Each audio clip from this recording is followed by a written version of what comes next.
It is a new KPRC2 initiative this week that we are calling Breaking Free.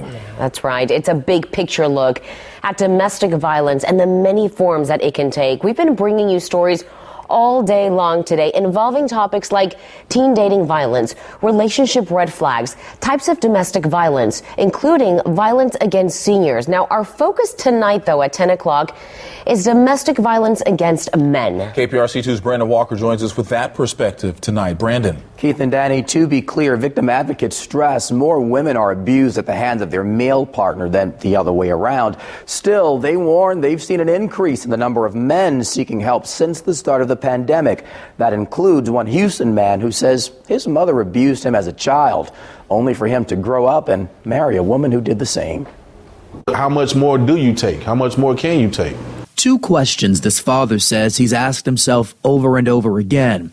Pictures of his broken past tell a tale of abuse, bloodied even more by shame. I won't even say kind of. It is embarrassing to just be, singing a song about what's going on in your household, especially between a relationship between you and a woman. On and off for 10 years he stayed, along the way documenting what he says his wife did him. I was cut by a knife with a knife.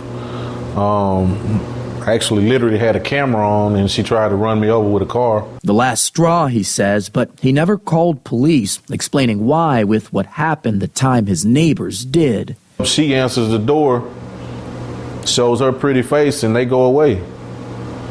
Not knowing that on the other side of that door, I'm cut, I'm bleeding. 11 years ago, the shelter first opened its doors to men, providing them a safe space to know their words matter. Advocates say data on men who are abused is severely underreported.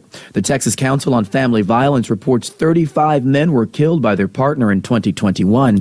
28 of those cases, men killed by a female partner. 2022, we served 84 men. Mimi Sterling is CEO of the Family Place in Dallas. The facility expanded in 2016 to include a shelter solely for men. Sterling says they're one of two in the nation. We know that those numbers are times thousands in our community.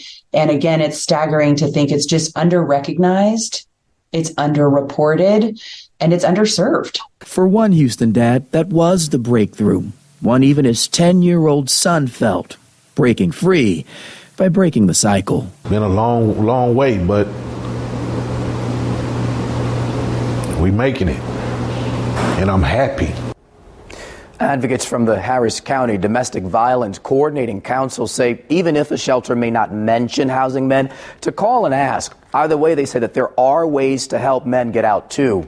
After all, press advocates, the lead up to or reason behind the abuse does not change just because the gender is different. Keith. All right. Brandon, important information there. Thank you so much, sir.